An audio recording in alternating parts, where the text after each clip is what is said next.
ఈ సంవత్సరపు మొదటి రోజు దేవుడు మీకు రెండంతలుగా మేలు కలుగజేసేదను అని గ్రంథంలో వాగ్దానాన్ని ఇచ్చాడు.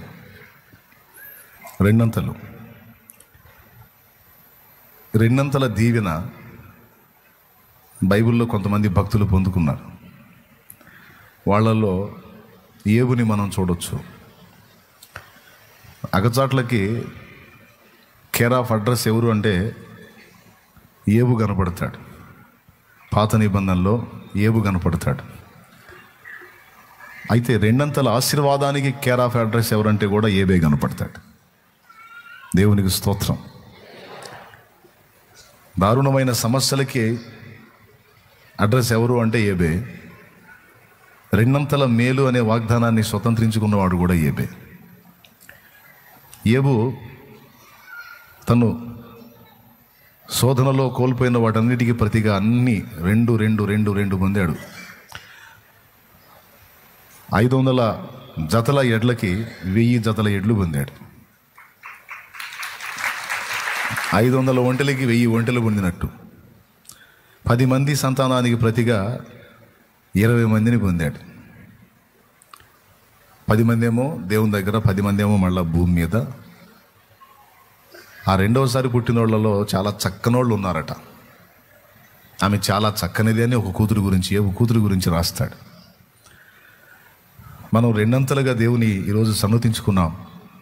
ఆ రెండంతల మేలు, రెండంతల దీవెన తప్పకుండా మనకి దేవుడు అనుగ్రహిస్తాడు. ఈ దిక్కుమాలిన సమస్యలన్నీ వచ్చి మనల్ని కొంచెం ఎడం చేస్తున్నాయి. కానీ ఈ దిక్కుమాలిన సమస్యల దరిద్రం వదిలిపోతే అసలు ఏ గొడవ గోళ లేకుండా ఛాన్స్ దొరికితే పూర్తిగా ఆయనతోనే ఉండిపోవాలనేది హృదయవాంఛ. నేను ప్రభువుని రుచి చూసి ఆయన సహవాసంలో కొనసాగుతూ ఉన్నప్పుడు ఆయనకు ఎడమై కొంత సమయం లోకానుసారమైనటువంటి పనుల్లో, మరి ఫ్యామిలీ రొటేట్ కావాలి కదా, నడవాలి కదా బండి.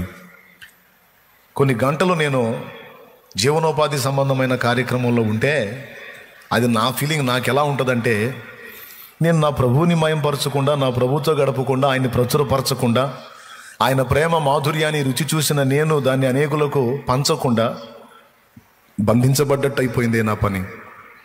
ఐగుప్తు బానిస బంధకాల్లో ఇశ్రాయేలు మొర్ర పెట్టినట్టు నా గుండె మొర్ర పెట్టుకుంది. దేవా, నాకు అవకాశం ఇవ్వు, నాకు స్వేచ్ఛనివ్వు, నాకు నీతో ఉండాలనుంది, నీతో గడపాలనుంది.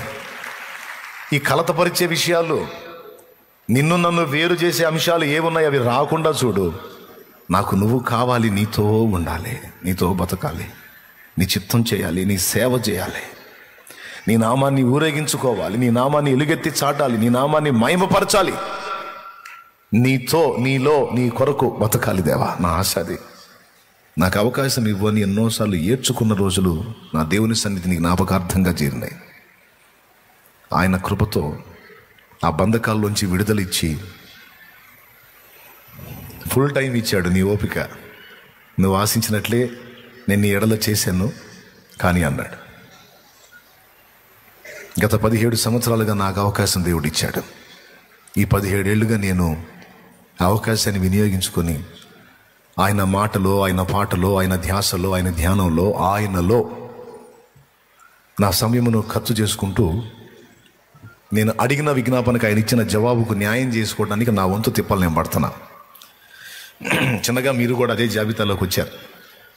అందుకే ఇందాక చెప్పాను, ఏ గూటి పక్షి ఆ గూటికి చేరేది, ఏ జాతి మనుషుడు ఆ జాతి మనుషులతోనే పొసగగలుగుతాడు, ఎమడగలుగుతాడని. మీరు ఆయన్ని ప్రేమించే హృదయం కలిగి ఉన్నారు, నేను కూడా అదే హృదయం కలిగి ఉన్నాను. సో మనందరం కలిసి ఈరోజు ఆయన ఆరాధిస్తున్నాం, సేవిస్తున్నాం, మహింపరుచుకుంటున్నాం.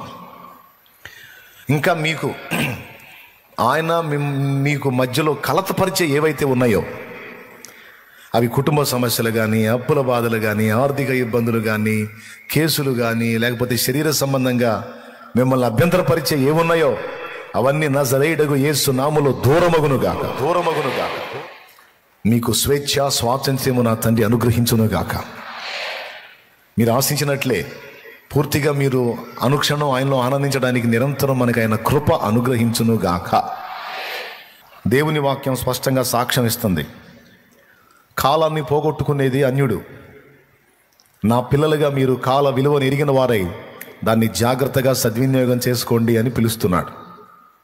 మనం ఆ విషయంలో కేర్ఫుల్గా ఉండాలి. తర్వాత రెండో వాగ్దానం కూడా ఏం మాట్లాడుతున్నాడంటే, లే, నీకు వెలుగు వచ్చింది, యెహోవా తన కాంతి నీ మీద ఉదయింపజేస్తున్నాడు, నువ్వు తేజరిల్లాల్సిన సమయం ఆసన్నమైంది అంటున్నాడు. ఏం చేయాల్సిన సమయం?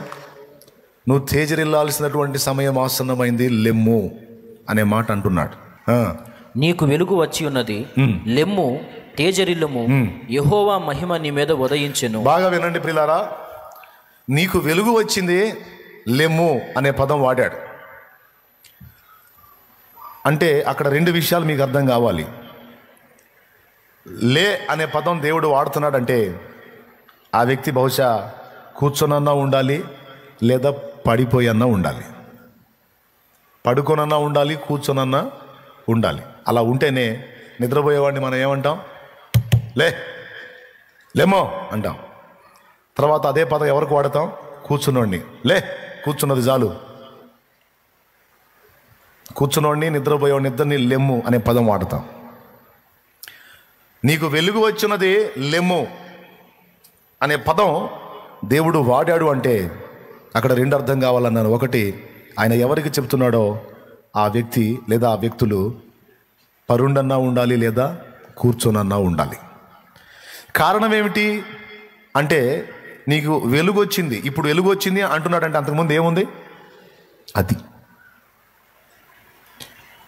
పగలున్నంత వరకు మనం పని చేయగలం. రాత్రి వస్తుంది, అప్పుడు ఎవడు పని చేయలేడు, ఏమీ చేయలేడు. అందుకే పగలు 12 గంటలు ఉన్నవి, పగలున్నంత వరకు మనం పని చేయాలనే మాట వాడాడు. అంటే ఇక్కడ చీకటి ఆవరించింది. ఆ చీకటి దెబ్బకి ఈ వ్యక్తి నిద్రమత్తులోకో లేకపోతే ఏమీ చేయలేనటువంటి నిస్సహాయ స్థితిలోకి వెళ్ళిపోయి ఆడ కూలబడిపోయాడు. ఆ స్థితిలో ఉన్న వ్యక్తిని దేవుడు దర్శించి అంటున్నాడు, అంధకారం ఆవరించిందని ఉన్న చోటనే ఉండిపోయావు, కదలకుండా ఆగిపోయావు. ఇదిగో నీకు వెలుగు వచ్చింది, లే. ఇక నువ్వు వెలుగు వచ్చిన తర్వాత నువ్వు అలా కూర్చొని అలా పరుండి ఉండటానికి లేదు. వెలుగు లేనప్పుడు, అంధకారంలో నువ్వు ఉన్నప్పుడు, చీకట్లో ఉన్నప్పుడు ఏం చేయలేవు కాబట్టి నువ్వు కూర్చున్నావు, కూలబడ్డావు, పరుండావు. అయితే నిన్ను అదే స్థితిలో ఉంచటం నాకు ఇష్టం లేదు. ఆ స్థితిలో నుంచి నిన్ను పైకి లేవనెత్తాలని నేను ఆశపడుతున్నాను. అంధకారంలో అచేతనంగా నువ్వు పడుండవు నాకు ఇష్టం లేదు.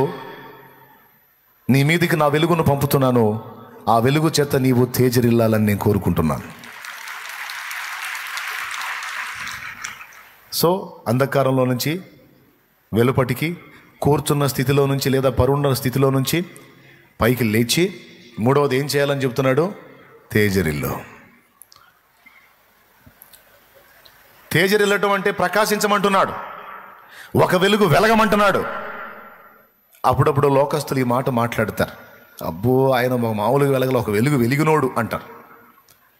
వెలుగు వెలిగినోడు ఏందండి? ఏమన్నా కరెంటు పెట్టి లైట్లు పెట్టారింది? ఒక వెలుగు వెలిగినోడు ఏంది? అసలు వెలగటం అంటే ఏంటి? తేజరిల్లటం అంటే ఏంటి? వినండి, ఒక్క ముక్కలో చెప్తాను సింపుల్గా. దావీదున్నాడు, తన తరము వారందరికీ కూడా ఒక వెలుగు వెలిగి వారందరికీ దీపమై దేవుణ్ణి సన్నుతించడానికి, సేవించడానికి త్రోవ చూపినటువంటి వ్యక్తి దావీదు. ఒక వెలుగు వెలిగాడు అన్న మాటకి తగినటువంటి వ్యక్తి దావీదు. ఎందుకంటే ఇశ్రాయేలు జనాంగమే అన్నారు, ఒక యుద్ధంలో దావీదు సొమ్మసిల్లినప్పుడు ఇష్బీ బెనోబా అనేవాడు దావీదుని ఈట తీసుకొని అటాక్ చేస్తాడు. ఆ టైంలో అభిషై రాజును ఆదుకొని వానిని కొట్టి హతం చేస్తాడు. ఆ తర్వాత యుద్ధం అయిపోయిన తర్వాత ఇశ్రాయేలు జనాంగం అంటారు, సైన్యం, మాకు దీపము వంటి వాడవైన నీవు యుద్ధమునకు రావద్దు, నువ్వు రిలాక్స్ అవు, మేం పోరాడతాం, కానీ మాకు నువ్వు యుద్ధం చేయాల్సిన అవసరం లేదు, నువ్వు మాత్రం మాకు ఉండాలి, ఎందుకంటే మాకు దీపము నువ్వు. మాకు దీపం నువ్వు. అవసరమైతే నువ్వు మోయాల్సిన బరువు, బాధ్యతలు, ఆ భారాలన్నీ మేము మోస్తాం. నువ్వు తేడా పడ్డావంటే, నువ్వు మరుగైపోయావంటే మేము అంధకారంలో కూర్చుంటాం. మాకు దీపం వంటి వాడు అంటే అర్థం ఏంటి? మేము ఎటు పోవాలో, ఏం చేయాలో, ఎలా నడవాలో మాకు త్రోవ చూపేది నువ్వే. అమ్మో, నువ్వు డ్యామేజ్ అయిపోతే, నువ్వు ఎఫెక్ట్ అయిపోతే మా గతి ఏంటి? మమ్మల్ని దేవునిలోకి నడిపించేది ఎవరు? పాపము, శాపము, అంధకారం నిండిన ఈ లోకంలో జీవము గల దేవుని వైపుకు మమ్మల్ని తిప్పేది ఎవరు? ఆయన సన్నుతిని మాకు నేర్పేదెవరు? మా చేత ఆరాధన చేయించేవాడెవరు? ఆయన గురించి గొప్ప గొప్ప విషయాలు మాకు చెప్పేవాడెవరు? ఆయనలో ఉన్న ఆనందాన్ని, మాధుర్యాన్ని అనుభవించి మాకు అవగాహన కలిగించే వాళ్ళు ఎవరు? గనుక నువ్వు ఇబ్బంది పడితే మాకు చాలా ప్రాబ్లం అయిపోతుంది. కాబట్టి మేమందరం ఇదైనా ఇబ్బంది లేదు, కానీ నువ్వు మాత్రం క్షేమంగా ఉండాలి. రాజా, నీవు యుద్ధమునకు రావద్దు, నీవు మాకు దీపము వంటి వాడవు అని ఇశ్రాయేలు సమాజము ఆయనను గూర్చి అన్నమాట బైబిల్లో రాసుంది. అంటే దావీదు ఒక వ్యక్తి, కానీ ఒక సమాజం మొత్తానికి, ఒక జనాంగం మొత్తానికి కూడా ఆయన దీపము అన్నారు. అంటే ఆయన జీవితంలోంచి, ఆయన భక్తిలోంచి, ఆత్మీయతలో నుంచి వీళ్ళు చాలా నేర్చుకుంటున్నారు. వాళ్ళ జీవితాలు దిద్దుకోవటానికి, వాళ్ళు కూడా దావీదు వలె దేవుని ప్రేమించడానికి, వాళ్ళు కూడా దావీదు వలె దేవుని ఆరాధించడానికి, వాళ్ళు కూడా దావీదు వలె లోకాన్ని విసర్జించి దేవుని ప్రసన్నతను, దేవుని మహిమను, దేవుని సన్నిధిని వెతకడానికి, వారు కూడా దావీదు వలె పరాక్రమశాలులుగా ఉండటానికి, వారు కూడా దావీదు వలె రోషము కలిగి ఉండటానికి వాళ్ళు ఒక దిక్సూచిలాగా, ఒక దీపంలాగా, ఒక కాంతి పుంజంలాగా పెట్టుకున్నారు దావీదుని. దేవుడే దావీదును అలా వెలిగించాడు. ఇప్పుడు దేవుడు మనతో అంటున్న మాట ఏమిటంటే, ఆ నీతి సూర్యుని యొక్క ముఖ కాంతిలో మీ బ్రతుకులు మీరు చక్కదిద్దుకున్నారు. ఇప్పుడు మీరందరూ ఆయన సంబంధులయ్యారు. ఇప్పుడు మీరు ఆయన వలె వెలగవలసి ఉన్నది, మీరు కూడా ఆయన వలె తేజరిల్లవలసి ఉన్నది. ఎందుకంటే ఇక మీ వెలుగులో, మీ తేజస్సులో, మీ కాంతిలో మీ సమాజము, మిగిలిన లోకం తమ బ్రతుకుల్ని చక్కదిద్దుకోవాల్సి ఉంది. దానికోసం నేను మిమ్మల్ని వెలిగిస్తున్నాను అని ఆయన మాట్లాడుతున్నాడు. హల్లెలూయా. నీకు వెలుగు వచ్చింది అని ముందు మాట్లాడాడు. నువ్వు ఏ స్థితిలో కూలబడిపోయావో, కృంగిపోయావో, కూర్చుండిపోయావో, ఆ స్థితిలో నుంచి ఇక నువ్వు లేవాల్సి ఉంది అనే మాట దేవుడు ఈరోజు మనకు వాగ్దాన రూపంగా ఇస్తున్నాడు. రెండో మాట ఏమంటే, నీవు తేజరిల్లాలి. గుర్తుపెట్టుకో, నువ్వు చీకటివి కాదు, చీకట్లో ఉండే వ్యక్తివి కాదు, నువ్వు నిశాచర జీవివి కాదు. దేవునికి స్తోత్రం. నువ్వు చీకట్లో, రాత్రుల్లో బతికే వ్యక్తివి కాదు. నువ్వు దేవుని చేత వెలిగించబడిన వ్యక్తివి, దేవుని వెలుగు అందుకున్న వ్యక్తివి. నువ్వు నిశాచర జంతువు కాదు, పట్టపగలు తేజస్సులో జీవించే వ్యక్తివి నువ్వు. భక్తుడు పాడాడు, నీతి సూర్యుడు ఉదయించు వేళ ఇలలో ఆనందమే, సూర్యోదయము కోసమే నే వేచియున్నాను.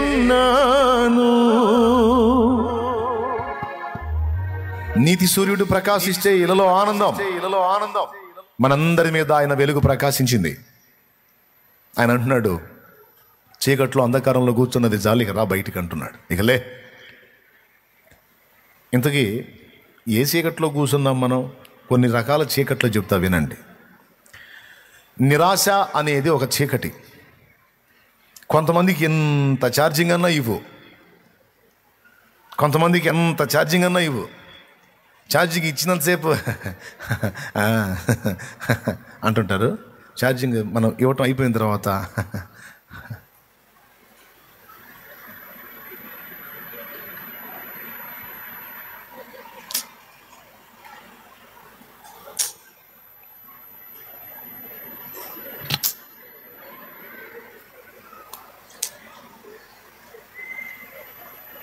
ఏంది?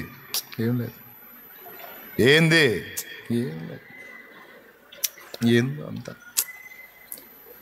అలాంటి మొఖాలు చూస్తే మనకు కూడా నిరాశ వచ్చింది. మనకు ఎక్కిన ఛార్జింగ్ కూడా దిగిపోయింది వాళ్ళ మొఖాలు చూస్తే. నేను సైతాను కూడా భయపడ్ను, కానీ ఈ నిరాశవాదులకు మాత్రం మహా భయం నాకు. వాళ్ళని చూస్తే భయం నాకు నిజంగా అండి. సైతాన్ని కూడా లెక్క చేయను నేను. మనుషులు అంటే మనుషుల్లో కూడా ఈ నిరాశ రోగం ఉంటుంది చూడు, వాళ్ళంటే మహాభయం నాకు. కాస్త కోస్త దేవుణ్ణి బట్టి మనం కాస్త ఛార్జింగ్ రేక్ చేసుకుంటే వాళ్ళ దిక్కుమాలిన మొఖాలతో దిక్కుమాలిన ఫీలింగ్స్తో మనకున్న ఛార్జింగ్ ఒక దెబ్బతో దించి పడేస్తారు. కాసేపు వాళ్ళ మొఖాలు చూసి వాళ్ళతో కూర్చున్నామంటే ఇక మనం కూడా అనుకుంటే వాళ్ళంటే భయం నాకు. రా బయటికి రా, నీకు వెలుగు వచ్చిందని బయటికి తెద్దామంటే ఈ మానసిక రోగులు చీకట్లో కూర్చున్నట్టు. మానసిక రోగులను చూసారా మీరు? అటు వెలుగులోకి రాడు. తలుపులు వేసుకుంటాడు, లైట్లన్నీ ఆర్పేసుకుంటాడు, అంధకారం చేసుకొని లోపల కూర్చుంటాడు. పొరపాటున ఎరగనోడుగా నా గదిలో పోయి లైట్ వేసాడంటే వాడు ఆకారం చూసి దడుచుకుంటాడు. ఎందుకంటే ఆ పొజిషన్లో వాడు ఉన్నాడన్న సంగతి కూడా మనకు అర్థం కాకుండా కూర్చుంటాడు నిశ్శబ్దంగా, నిశీధిలో. మీకు తగిలారా ఎక్కడన్నా? మానసిక రోగుల స్థితి అది. నిరాశ, చీకటి, ఆశలు చల్లారిపోయి, ఆశలు ఆవిరైపోయి, నిరాశలోకి వెళ్ళిపోయి ఇక ఈ జీవితం ఇంతే, ఇంకా లేదు అవకాశం అని రాజీ పడిపోయి నిరాశని పెళ్లి చేసుకొని ఆ నిరాశతోనే కాపురం పెట్టినటువంటి వ్యక్తుల సంగతి చెబుతున్నాను నేను. దేవుని వాక్యం అంటుంది, ఆశగల ప్రాణమును ఆయన తృప్తిపరుస్తాడు అని. నేను ఒక పాటలో పాడుకున్నాను నిరాశని ఒక ఊబితో పోల్చి.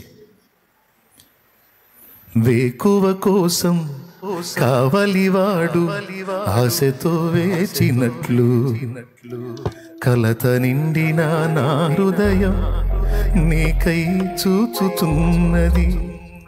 నిరాశ ఊబి దిగిరాంది, నీపై ఆశ బ్రతికించింది, నన్ను నిలిపింది.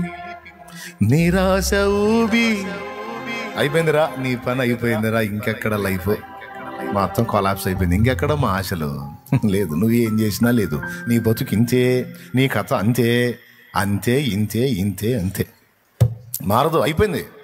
జరగాల్సిన తేడాలన్నీ జరిగిపోయినాయి, ఇంకా లేదు ఛాన్స్. ఒక నిలుక ఇయ్యని అగాధ దొంగ ఊబి అది, నిరాశ, అంధకారం అది.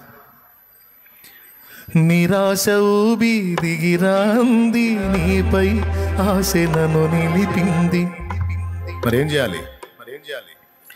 నీవే చేరకుంటే, నన్ను చేరదీయకుంటే, నీవే చేరకుంటే, నన్ను చేరదీయకుంటే, కన్నీళ్లలో నేనుంటాను, కలలా ముగిసిపోతాను. కన్నీళ్లలో నేనుంటాను, కలలా ముగిసిపోతాను. యేసు నీ కోసం వెదికే నా ప్రాణం, నా తండ్రి నీ కోసం ఈ నారాటం. కాలాలు మారిపోతున్నా, నీకు చేరువ కాలేకున్నా, నా సమీపానను నిలుచున్నా, నిన్ను చేరలేక నీ కోసం వెదికే నా ప్రాణం, నా తండ్రి నీ కోసం ఈ నారాటం.